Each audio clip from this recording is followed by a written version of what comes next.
हाल ही में हर news channel पर, हर social media पर ये वायरल हत्याकांड वीडियो तो ज़रूर देखी होगी। आखिर क्या थी वजह जिसके वजह से एक नाबालिग की सरेआम इतनी बुरी तरह खूंखार तरीके से हत्या कर दिया जाता है। कहानी कुछ इस तरीके से शुरू होती है। दिल्ली रोहिणी में एक जगह है शाहबाद डेयरी। ये घटना उसी जगह की है। उस वीडियो में जो लड़की होती है उसका नाम होता है साक्षी रेड्डी, जो कि महज 16 साल की होती है।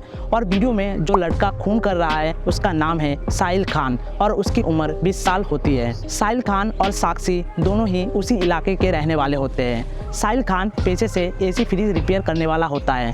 वो घर घर जाकर एसी फ्रिज रिपेयर करता है और उनकी सर्विस करता है। इस घटना के कुछ महीने पहले साक्षी की मुलाकात साहिल से अक्सर होती थी।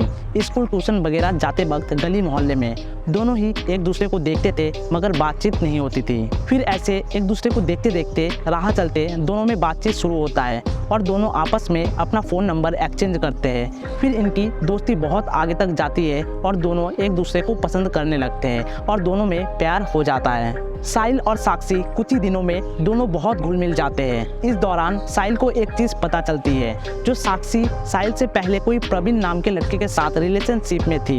साक्षी ने प्रवीण नाम का टैटू भी अपने हाथों पर बनाया हुआ था और प्रवीण के बारे में साक्षी के घर वालों को भी पता था। मगर साक्षी और प्रवीण के बीच किसी बात को लेकर झगड़ा होने के कारण दोनों का ब्रेकअप हो जाता है। उसके बाद ही साहिल से साक्षी की मुलाकात होती है और दोनों में प्यार होता है। तो साहिल को इस चीज़ से कोई प्रॉब्लम नहीं थी, मगर प्रॉब्लम तब शुरू होती है जब साहिल को पता चलता है साक्षी अभी भी प्रवीण से फ़ोन पर बात करती है। साहिल इसके बारे में साक्षी से बात करता है, जो तुम प्रवीण से अभी भी बात क्यों करती हो? तो साक्षी बोलती है, मेरे और उसके बीच में ऐसा कुछ नहीं है, हम दोनों एज अ फ्रेंड बात करते हैं। मगर साक्षी की ये हरकतें साहिल को बहुत बुरी लगती है। साहिल साक्षी को प्रवीण से बात करने के लिए मना करता है, मगर साक्षी नहीं मानती है। साहिल के मन में शक पैदा होता है और इस बारे में बार बार साक्षी से बोलता है। यही से दोनों के बीच दरमियाँ आना शुरू हो जाता है।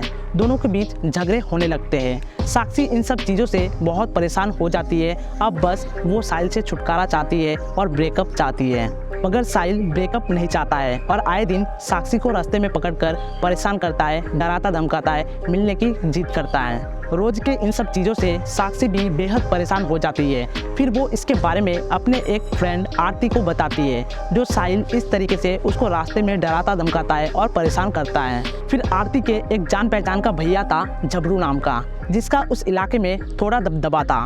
तो ये दोनों झबरू से मिलते हैं और उसको साहिल के बारे में बताते हैं। जो भैया इस तरीके से ये लड़का आए दिन रास्ते में परेशान करता है, फ़ोन करके मिलने की जिद करता है और डराता धमकाता है। फिर झबरू साहिल को कॉल करता है 27 मई के दिन और मिलने के लिए बुलाता है। फिर साहिल झबरू से मिलने जाता है। झबरू साहिल को बहुत बुरी तरह धमकाता है, जो अगली बार ऐसा किया तो उसका अंजाम बहुत बुरा होगा, जान से मरवा देंगे तुझे। ये सुनने के बाद साहिल को बहुत गुस्सा आता है और वो तभी मन ही मन फैसला कर लेता है साक्षी को जान से मारने का। 27 मई से ही वो मौके का तलाश खोजता रहता है, मगर 28 मई को उसको मौका मिल जाता है। साक्षी और उसका दोस्त आरती शाम के समय कहीं शॉपिंग करने जाते हैं और इसके बारे में साहिल को पता होता है, जो वो कहाँ जा रहे हैं। फिर साहिल करीबन 8:30 बजे से उस रास्ते में खड़ा होकर साक्षी का इंतज़ार करता है, क्योंकि उसको पता होता है साक्षी को घर जाने के लिए इसी रास्ते से जाना होगा और यहाँ पर साक्षी अकेले ही होगी, क्योंकि आरती का घर दूसरे रास्ते में है और वो अलग हो जाते हैं। 8:30 से 10 से 15 मिनट इंतज़ार करता है और वो घड़ी आ जाती है जब साक्षी उस जगह पर पहुंच जाती है। फिर साहिल धारदार चाकू से अनगिनत बार साक्षी के ऊपर घोंपता रहता है, ऐसा मानो कितने जन्मों का गुस्सा साहिल के अंदर पला हुआ है, जिसका बदला इतने घिनौने तरीके से ले रहा है। चाकू से मारकर जब मन नहीं बढ़ता है तब पास में रखे सीमेंट के स्लैब से भी बार बार हमला करता है और मौके पर ही साक्षी की मौत हो जाती है। दुख की बात है, इस दौरान 17 लोगों का वहाँ से आना जाना होता है, मगर किसी ने भी थोड़ा हिम्मत दिखा के उसको रोकने की कोशिश नहीं की। साक्षी का मर्डर करने के बाद साहिल वहां से भागकर दिल्ली के रिठाले में एक सुनसान जगह पर जाता है और चाकू को छुपा देता है, जिससे पुलिस से बच पाए। यहाँ पर साहिल ठंडे दिमाग से सोचता है, जो मर्डर करते हुए बहुत जनों ने देखा है और बहुत से लोगों को पता है उसके और साक्षी के बीच झमेला चल रहा है। अगर मैं घर जाता हूँ तो मुझे पुलिस पकड़ ले जाएगी, इसलिए वो फैसला करता है कहीं दूर जाने की। फिर वो वहाँ से बस पकड़कर बस अड्डे जाता है और वहाँ से बुलंदशहर के लिए बस पकड़ता है। बुलंदशहर में उसकी बुआ रहती है। तो साहिल उनको बिना इन्फॉर्म करे उनके घर पहुंचता है रात के 1 से 1:30 बजे। घर पहुंचकर उनको बोलता है एक शादी में आया हुआ था, बहुत रात हो गई इसलिए मैं सोचा आपके यहाँ रुक जाऊं।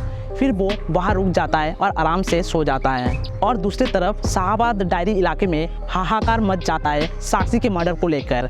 पुलिस रात को ही साहिल के घर पहुंचती है। साहिल के घर वालों से साहिल के बारे में पूछताछ करती है, जो वो कहाँ है। तो उसके घर वाले बोलते हैं शाम को घर से बाहर गया था, अभी भी नहीं लौटा, और वो कहाँ है हमें नहीं मालूम। घटना के बाद से ही साहिल के घर वाले साहिल को कई दफ़ा फ़ोन कर चुके हैं, मगर उसका फ़ोन स्विच ऑफ होता है, क्योंकि साहिल मर्डर करने के बाद ही अपना फ़ोन को स्विच ऑफ कर लेता है, क्योंकि वो जानता था फ़ोन के जरिए पुलिस उसको ट्रेस करते हुए पकड़ लेगी।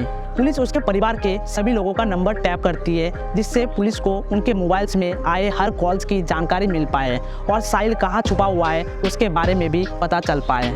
उस रात उसके परिवार वालों के मोबाइल्स में कई फ़ोन आते हैं, मगर कोई भी साहिल का फ़ोन नहीं होता है। पूरी रात बीत जाती है, मगर पुलिस को कोई सुराग नहीं मिल पाती है। अगले दिन हर न्यूज़ चैनल पर, सोशल मीडिया पर, अखबार पर बस एक ही खबर चलती है साक्षी मर्डर केस को लेकर।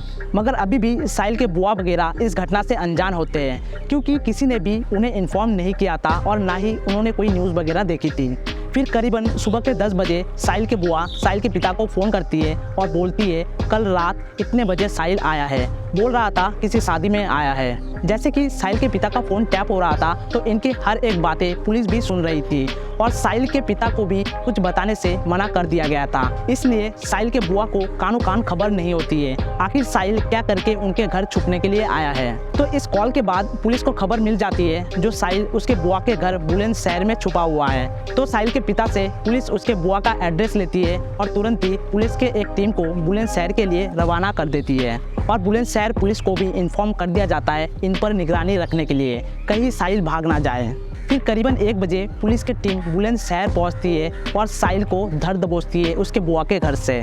उसके बाद से ही साहिल पुलिस की हिरासत में है। पुलिस इससे और पूछताछ कर रही है और जितने भी सबूत, गवाह, आई विटनेस वगैरह है, सबका बयान ले रही है, जिससे इसको जल्द से जल्द कड़ी से कड़ी सज़ा दिलवाया जाए। तो उम्मीद करता हूँ इस घटना के पीछे की पूरी कहानी आपको सुना पाया होगा।